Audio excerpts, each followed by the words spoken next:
while we were singing the Heart of Worship, I prayed a prayer for you. Are you prepared for this? I pray that God would pierce our hearts this morning and just strike us deep down in our hearts,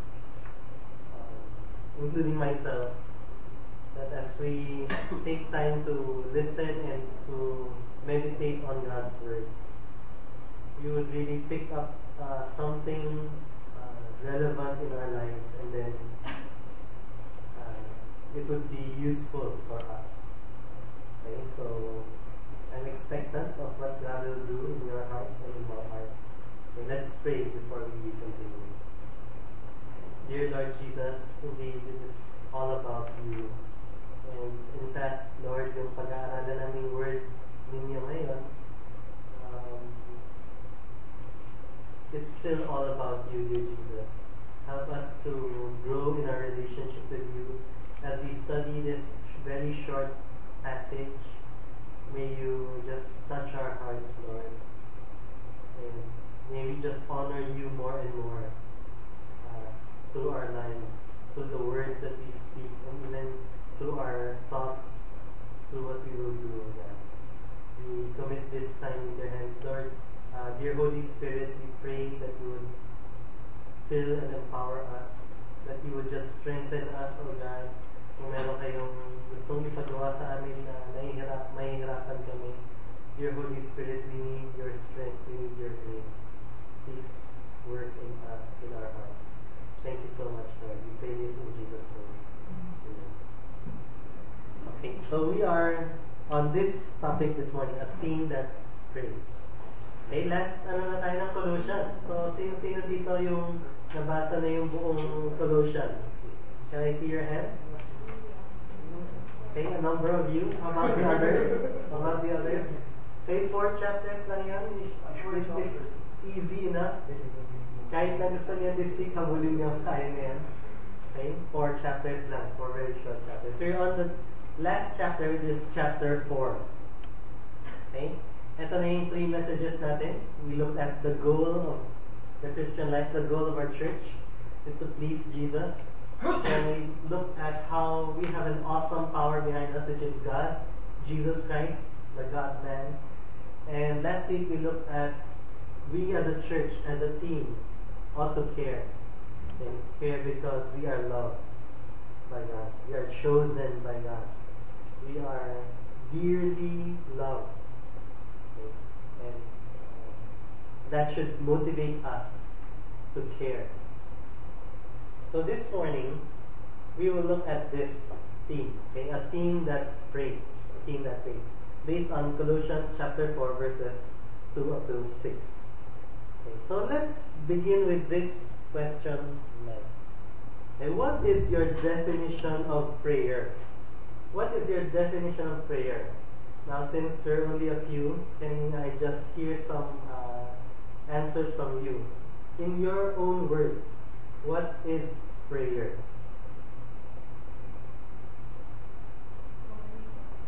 Quiet. Okay? Calling on God. Okay? Ano pa? Communicating with God. Yun din. Paano mo ito sabi ka dyan?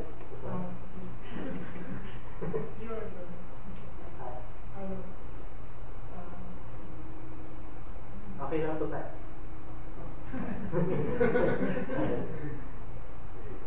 So, reminder. Okay, can you clarify? Ano ito yung reminder?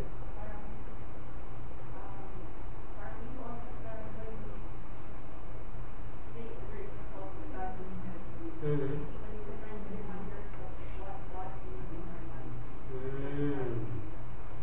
Okay, so reminding ourselves of what God can do in our life. Wow. That's a unique definition of prayer. Okay, prayer.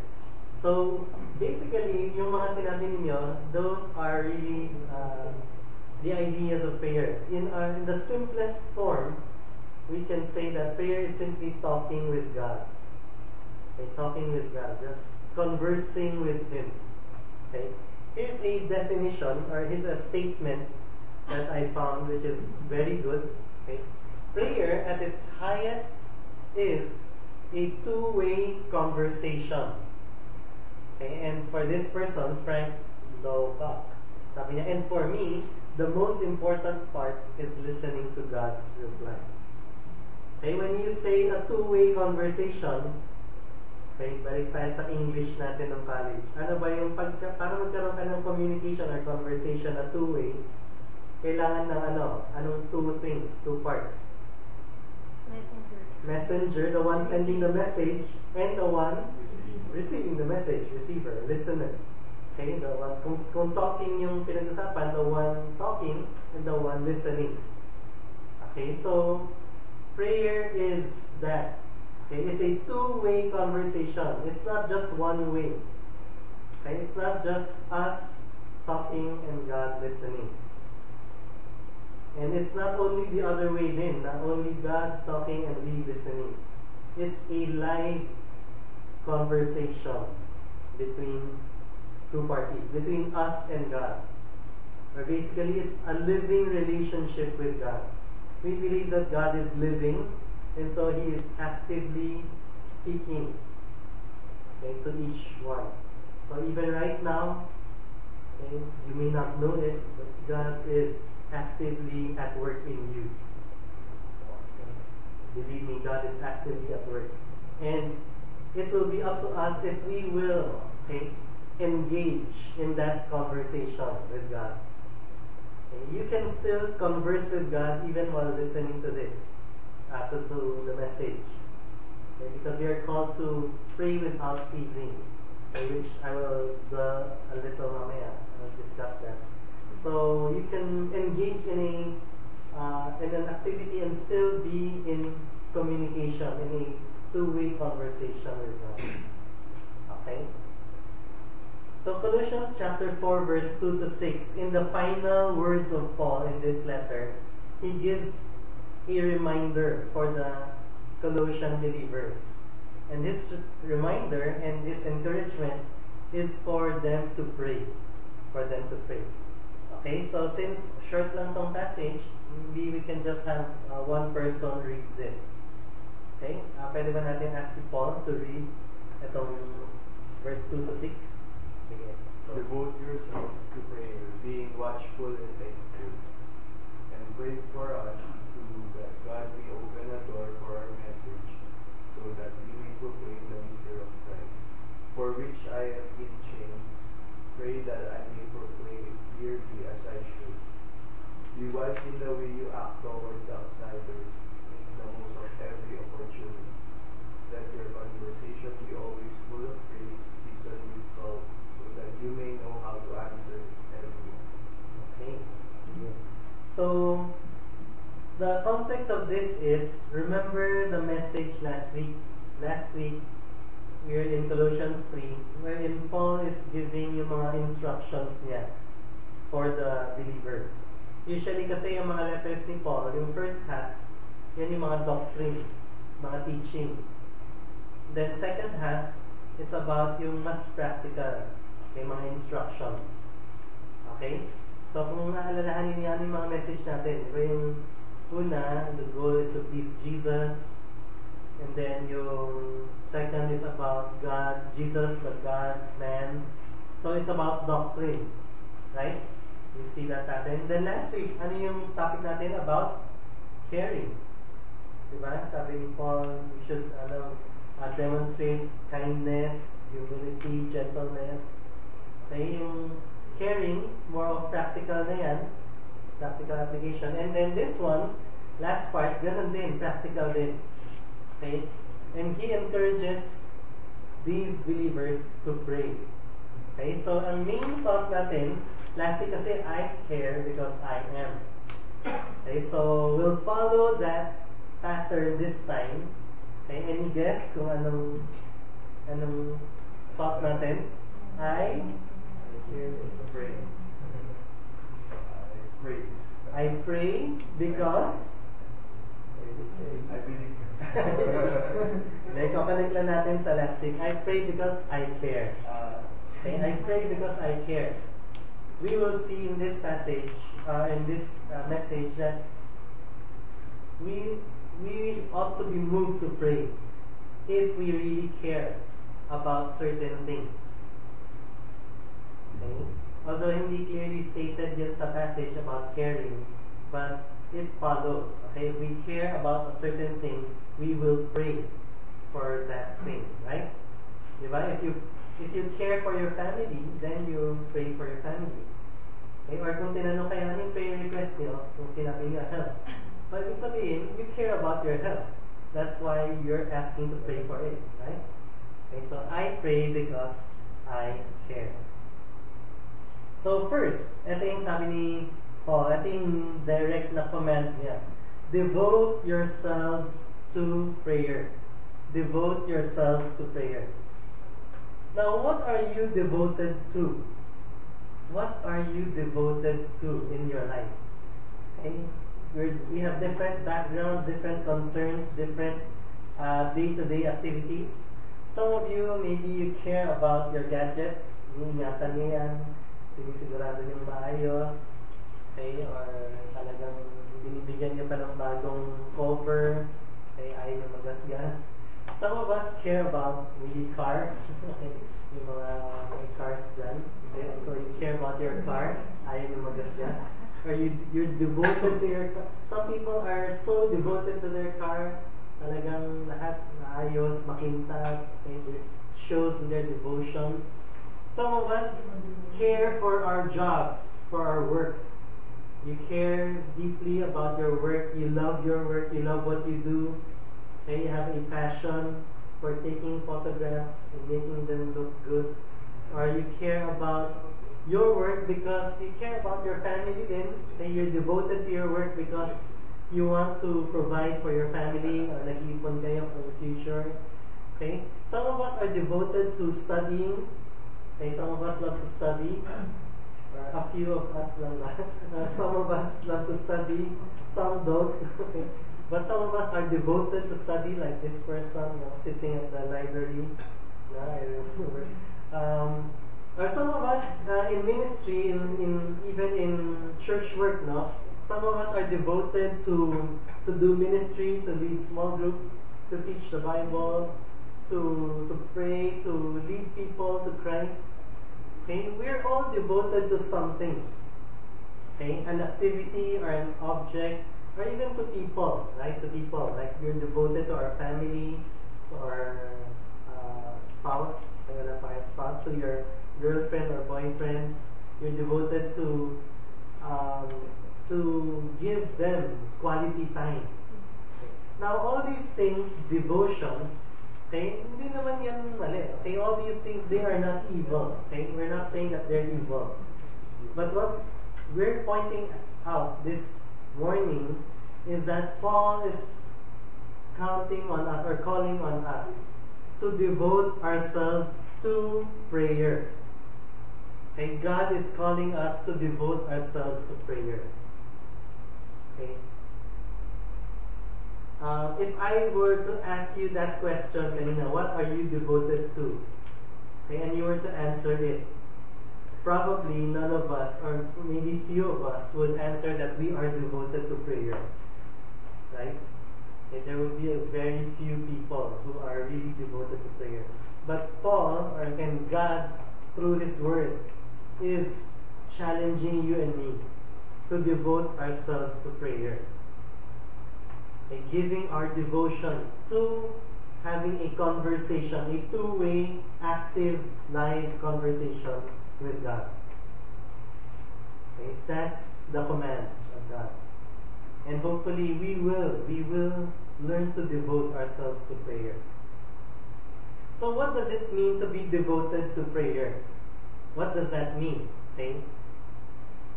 In this verse, meron two aspects na binigay si Paul. Okay? Being watchful and thankful. Being watchful and thankful. Sabi niya, devote yourselves to prayer, being watchful and thankful. So, to be devoted to prayer, means to be in an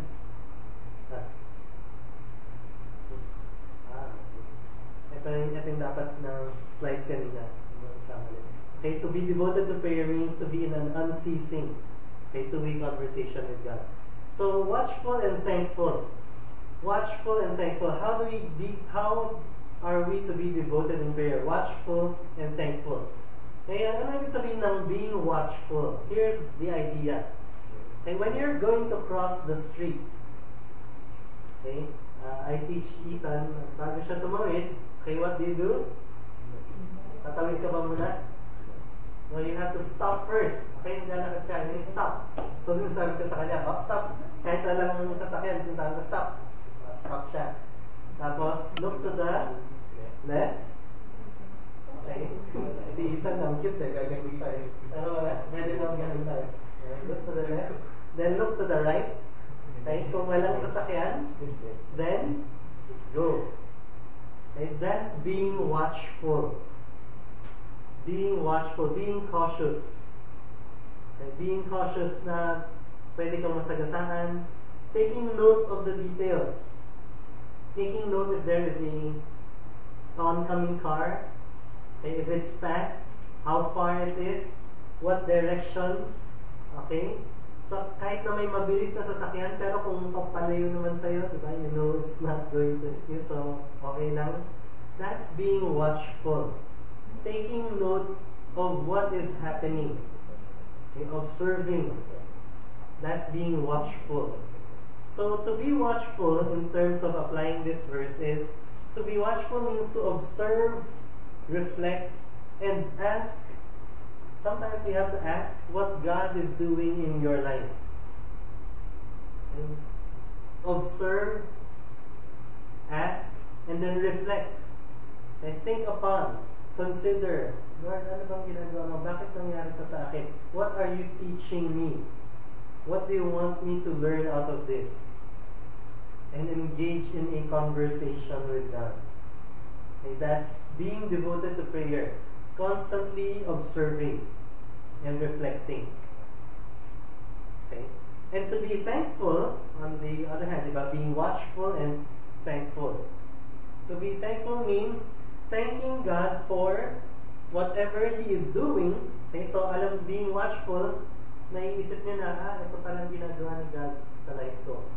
Okay, so being thankful is thanking Him for what He is doing in your life. Or maybe, for what He's not yet doing. Okay, sometimes may tendency din tayo to think na, Lord, bakit wala pa to? Ito yung pinag-pray ko, pero wala pa to. Okay? So sometimes we also need to be thankful for what He is not yet doing or not yet giving in your life. Okay? So you see the two aspects of being devoted to prayer: being watchful and being thankful. Now, here's the caring part. So if you really care about God and your life, okay, then you will pray. Then you will pray. Okay, bakit kasi sinabi to? If you don't care much about your life, wala kang pake, wala kang direction sa buhay, then doesn't matter to you what happens to you, really. Right? Sige, okay lang, just go with the flow. Kung anong dumating, so be it. Then it reflects that you don't care much about your life, and you naturally won't pray about anything. Okay? But the mere fact that we all actually care for something. Okay? We value something. Okay? So kahit naman yung pinaka walang care sa buhay, meron pa rin siyang care. Pero may mga bagay lang na things that He cares about. And that is what He is concerned about. Okay? If we really care about our lives, we will pray about it. And if we really care about God, okay, as believers, you and I ought to care about God. Because He is a living part of our lives. Okay? He is a living person or being whom we are in a relationship with. And if we really care about Him, we will talk to Him about our lives. Okay? So if you really care about God and about your life, then you will pray. Okay? So that's why I pray, because I care. Okay? We ought to pray. We ought to devote ourselves to prayer as a result of caring about God, our relationship with Him, about our lives. God is so much more concerned about your life than you may think. And maybe some of you inisip ninyo, well, does God care about the details of my life? Yes, He does. Yes, He does. He cares about what is happening to you. He even cares about the struggles that you're going through, the difficulties that you're going through. He cares about that. And He actually wants us to engage in a conversation with Him. Okay? In the Psalms, in the Old Testament, sa Psalms, marami dun Psalms, di ba? Yung si David, he is talking to God. Very emotional yun yung mga Psalms. King David is talking to God about, Lord, may mga humahabol sa akin, meron gustong pumatay sa akin. Lord, meron akong nagawang sin. I'm crushed. I'm sorry for this. Okay? David is a man who really has a living conversation, prayer with God. He devoted himself to prayer. And we ought to devote ourselves to prayer then. Okay?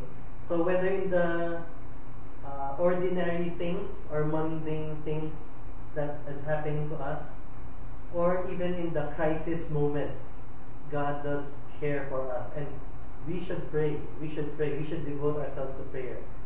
Okay? If we really care about our relationship with God and our lives. Okay? So question, in your personal life, what is God doing in your life right now? Diba sabi natin, being watchful is to reflect, to observe. Maybe some of you are so busy, dami ng ginagawa, dami ng iniisip. Tapos, sometimes we lose track of what really God is doing. We have failed to engage in a conversation with God in the midst of our busyness. So, I'll give you time right now to reflect on this question. What is God doing in your life right now? Okay? And I challenge you not just to think about the facts. Okay? So, syempre, you begin with that, the facts. You begin thinking about, ano ba nangyayari sa buhay ko ngayon? Pumapasok ako ng work, tapos umuwi ako, tapos nag-meet kami ng girlfriend ko or friends ko. So, you begin with those facts. But, go deeper. Go deeper. What is God doing? How is God working? What is God saying to you? And maybe God wants you to do something different in your life. Or maybe God wants you to devote an area of your life for Him. Okay, maybe in your work, you've been going there every day. Tapos, parang routinary na. Maybe God wants you to actively use your work for His glory. Or maybe there is a co-worker in your place na merong problem. Maybe God wants to use you in that scenario. Or maybe in school, hindi kayo masyadong nagbibigay ng heart niyo for studying. Maybe God wants you to right now show that you are an A student and that you want to give Him glory by studying better. Okay, so what is God doing in your life right now? And as you reflect on this, let's play the song. Okay, pakiplay yung instrumental ng Heart of Worship. Okay? I challenge you to really just take time right now. Okay, lalo na kung hindi niyo nagagawa to daily, I encourage you to just reflect right now and ask the question, Lord, what are you doing in my life right now? And just talk to Him. Engage in a two-way conversation. Talk to God, tell God what's in your heart. Then listen to Him. Listen to, Lord, Ano ba yung gusto mong sabihin sa akin? Okay? So, while the song is playing, let's have the PowerPoint slide open. So, song lang naman kailangan natin dyan. Okay.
For some of you, you may do better if you want to write.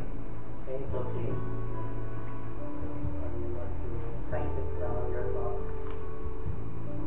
Feel free to do whatever is working for you in terms of engaging in a conversation with God.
take time to thank God for what He is doing in your life.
Okay? So, being devoted in prayer, or being devoted to prayer, means to be watchful and to be thankful for what God is doing in your life. So may mga naisip ba kayo while you were reflecting? Don't worry, I won't ask you to share. Baka may mga naisip. So hopefully we will continue on, okay, in this attitude of being devoted to prayer. One reflection, ako kasi mas parang systematic yung thoughts ko. So nilist down ko yung iba't ibang areas ng life ko, like being in my marriage, parenting, personal time or reflection, involvement in cafe, with maximizing marriage, and yung coming teaching ko sa CSB. So all these things, ang isang na-bring out sa akin ni God I was reflecting is yung personal time of reflection ko. I think that needs to be strengthened. Yung personal time of reflection na yung more of yung living relationship ko with God, na independent from like preparing messages or encouraging people, yung mas mag-grow yung relationship ko with God personally. So that's my own reflection. So, and pray for us, sabi ni Paul. Pray for us too. Pray for us too. Here's the second aspect of prayer. Paul is making a personal request to pray for him. Okay? So, kita niya dito. Devote yourselves to prayer and then pray for us, sabi ni Paul. Us meaning Paul and his co-workers. Like, he's writing this in prison, so meron in Rome. So meron siyang mga kasamang co-workers dyan. I think isa dyan yung si Tychicus, yung nagpadala ng letter na ito. Epaphroditus, kasama niya rin doon. Okay, and I'm not sure kung Timothy kasama niya doon. Basta may mga co-workers si Paul, the apostle. So sabi niya, pray for us. So Paul makes this personal prayer request. Praying is not only praying for our own selves. It is also praying for others. It is also praying for others. Okay? So, kanina, naging focus natin, observe, being watchful and thankful for our own selves. What is God doing in our lives? Pero prayer is not only that. Prayer is also praying for others. As Paul is giving an example, as being an example here. Sabi niya, pakipag-pray niyo kami. Sabi niya sa mga Colossians. Okay? This is praying as a team. This is praying as a team. Praying for others. Praying for your teammates. Okay? Being concerned about your teammates and praying for them. And that's why we have a usual practice here, di ba? Na before service, we have prayer time wherein we pray for the church concerns and also pray for each other's concerns. Okay, praying for each other, praying as a team. Now, if we truly care about our brothers and sisters in Cathay, then we will pray. Tama ba? Amen? Amen. Amen. We will pray if you truly care. Now, a question. Okay? If we don't pray for our brothers and sisters, what does it reflect? Loneliness. I mean, what does it reflect of us? If, for example, if we do not pray for each other, what does it reflect of us? It shows that we don't really care that much, okay, about each other. Okay? Of course, caring is not only praying. May iba't ibang forms pa rin of showing caring. Okay? Pero sasabi ka lang dito, if we truly care, then prayer would be there. Prayer doesn't mean yung formal prayer nga, di ba? It's a two-way conversation. It's about being concerned about someone and talking to God about that person. Like, kahit na ano lang, yung, kunyari, kung pumapasok ka, tapos narinig mo, oh, may sunog sa ganito, sa Quezon City, sa may, sa may Charbel area. Mamusta kaya sila, di ba? So, kunyari lang. So, being concerned about someone, right? And praying for that person. And even talking to God about this person, Lord, sana okay si Mike ngayon sa pag-drive niya. So, praying for that person. Tumangkad pa. Okay. So, we pray, or I pray because I care. Okay? Paul, in this passage, is asking for the Colossian believers to pray for him. Okay? So, hoping na pinag-pray talaga siya. Now, look at this picture. Okay? Look at this picture. Okay? So, don't look at wag nang tingnan yung damit. Okay?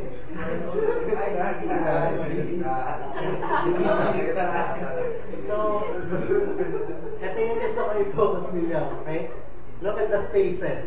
The faces of these people. Okay? Look at the faces of these people. So, are you praying for these people?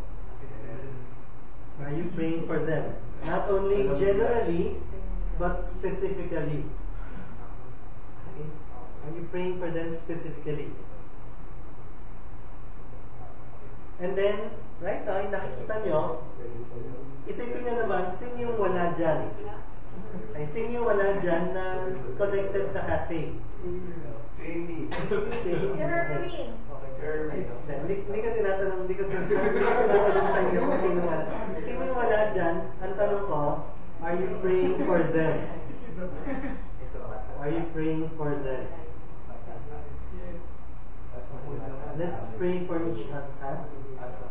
As a whole. Okay rin yan as a whole, pero minsan maganda rin yung specific. Okay?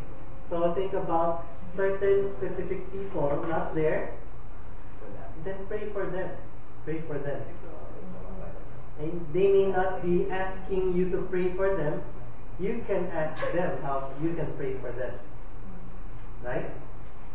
And that's why we're also encouraging you na mag-share niyo yung prayer request ninyo. Okay, like the Apostle Paul asking for believers to pray for him in his group, his team. Let's also share to each other yung prayer request natin. Okay, and give us the privilege, give the church the privilege to pray for you. Kasi, di ba, malay mo, maraming gusto naman mag-pray for you. Pero kung hindi nyo share yung concern ninyo, hindi nyo nabigyan ng privilege, okay, to pray. Right? So, pray for each other. Okay? Then, let's pray as a team right now. So, practice lang natin to.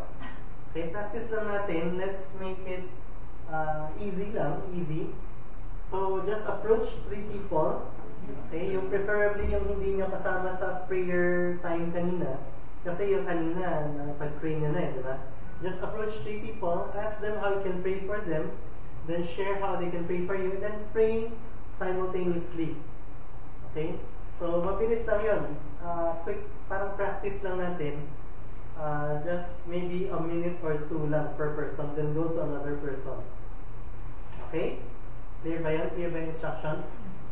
Okay, so 3 people, ask them how you can pray, share your own, then pray. Okay? In practice of praying together, praying for each other as a team. Okay, let's go. Parang pray over. Pray over. Okay, so stand up. Okay, tayo muna kayo kahit na yung magkakatabi lang, tayo lang muna. Kasi para mamaya you can move around. Okay, just go to specific people. Okay? Okay, now go.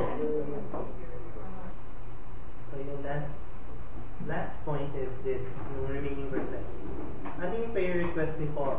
Pray for us, sabi niya, that God may open a door for our message so that we may proclaim the mystery of Christ, for which I am in chains. So bakit ito naging prayer request ni Paul? Kasi naturally, yun yung work niya, missionary siya. So pray that God will open a door for yung message, yung gospel message, para ma-proclaim nila yung si Jesus, for which I am in chains. Okay, he is now imprisoned, okay, in Rome. Pray that I may proclaim it clearly as I should. Be wise in the way you act toward outsiders. Okay, so nag-advise si Paul, okay, in connection with this. Nasa mind ni Paul about gospel. Okay, pray for me na ma-proclaim ko yung gospel, magkaroon ng open doors. Then he gives an advice to the believers. Sabi niya, be wise in the way you act toward outsiders. In other words, Paul is saying, hey, take note of your testimony. Take note of your life. Okay, outsiders referring to unbelievers. Okay, people who have not yet believed in Jesus Christ. Okay, outside the church. So, be wise in the way you act toward them. Okay, when they see us, when unbelievers see us, do they see a true Christian? Do they see a difference in our lives? We need to be wise in our lives. Okay? Make the most of every opportunity. Make the most. Okay? Each and every opportunity you have with a non-Christian or non-believer, you have to make use of that opportunity to lead them to Christ, to lead them to Jesus. Okay? Let your conversation be always full of grace. Okay? Sa speech natin, sa pagsasalita natin sa mga tao, is it full of grace? Or is it judgmental? Or is it bad words ba na lumalabas? Encouraging ba yung lumalabas? Truthful ba yung lumalabas? Okay, that's full of grace. Okay, seasoned and salt, so that you may know how to answer everyone. Okay, so what are these verses talking about? Pray for the gospel message to be spread and for people to accept it. Okay, that's the prayer request of Paul. Okay, that's not the only prayer request that you can make, but that's a valid prayer request for all of us. Let us pray for the gospel message to be spread and for people to accept it. Now, if prayer is an unceasing two-way communication or conversation with God, we should be asking God itong question. How do I maximize this opportunity for the sake of the gospel? Okay, so you go to work, you go to your office. We need to ask God, conversation with God, prayer. Lord, how do I maximize this time that I am with my colleagues in the office? Or maybe meron kayong meet up na high school friends or college friends. Lord, how do I maximize this opportunity for the gospel? Or meron kayong exam na coming. May exam, tapos may group study. How do you maximize that opportunity for the sake of the gospel? Okay? If we truly care about the gospel, which we should be caring about the gospel message, because it's the good news, it's the greatest news there is, then we will pray. And we will pray. Ito yung, I pray because I care. Ito yung mga bagay na pwede natin pag-pray. Okay? I pray for your cafe leaders. Okay? So yung mga nandito, I encourage you to pray for the cafe leaders, that God may grant them wisdom to maximize every opportunity for the sake of the gospel. Okay? And hindi lang yung cafe leaders, but pray for each and every person, okay, that God would open doors for you and me to spread the gospel. Okay, pray that God would open doors for us. Like, if you have the chance to meet with your friends or go out with them, have a lunch or dinner together, pray that God would open doors for us to spread the gospel.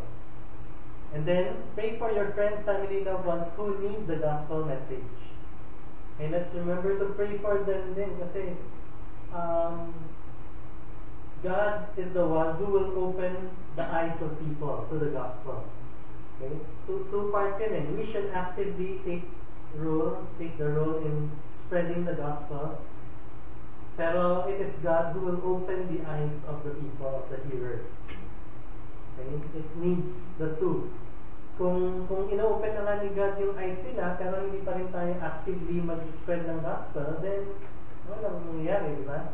Tapos, kung tayo naman, spread ng gospel, na hindi pa inopen ni God yung eyes nila, hindi sila makikinig.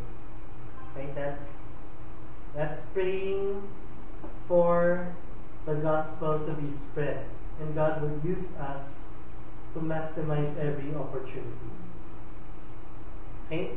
Here are some open doors for you, okay, to spread the gospel. Any ideas, any thoughts besides yung mga binigay kong example? Ano yung mga open doors for you to spread the gospel? Social networking site? You mean yung ano? Ganun ba? So, online? Ano ba? Ano yung open doors for you to spread the gospel?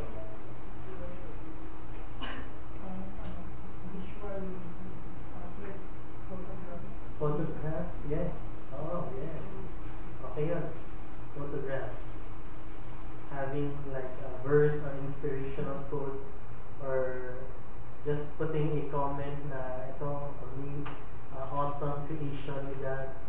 And what are other ways for you to spread the gospel? Open doors. There are actually open doors already for you. Okay? Ito yung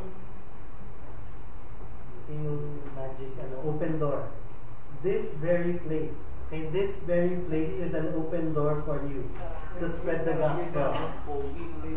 Okay? So, this worship service is actually an open door for you and me, right? Okay, so that's why we're encouraging all of us to invite people to come. Okay, are you inviting people to come? Are you inviting people to drop by and worship with us together? This is an open door for us to spread the gospel. Every week na tayo, di ba? It's an open door. Okay, another open door is, okay, so yung upcoming summer camp. Okay, we chose the title, Working Together as a Spiritual Family. So, it's an open door. Okay? So, open door for us to invite people to come, okay, and be connected. Okay? And more opportunities to pray. Okay, more opportunities to pray. So in-encourage natin yung sa Love Matrix, when you meet with your team, pray for them. Okay, actively ask them what you can pray, share to them how they can pray for you, pray for each other. Okay? Summary. So if you really care about God in your life, you'll pray. If we truly care about our brothers and sisters in Cafe, we will pray. And if we truly care about the gospel, we will pray. Okay? And all together, I pray because I'm here. Okay, let's pray together. Dear Heavenly Father, thank you so much for your word which challenges us to devote ourselves to prayer.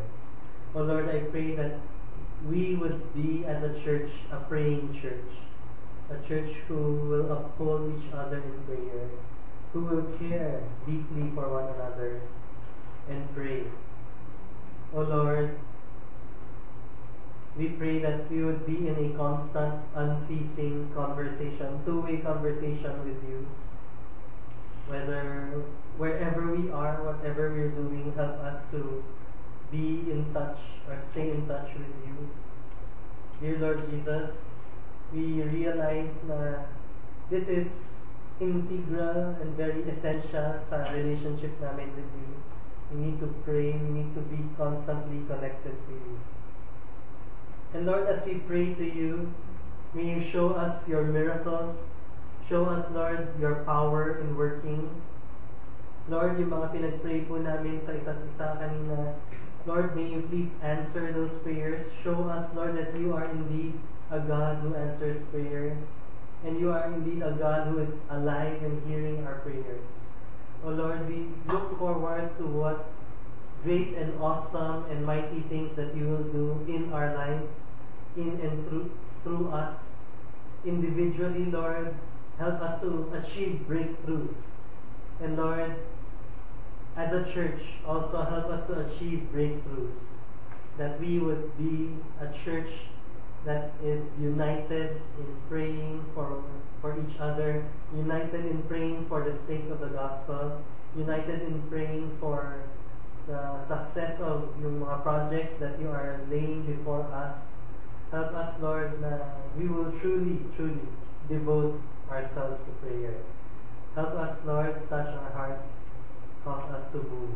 Thank you so much, Lord. We pray this in Jesus' name.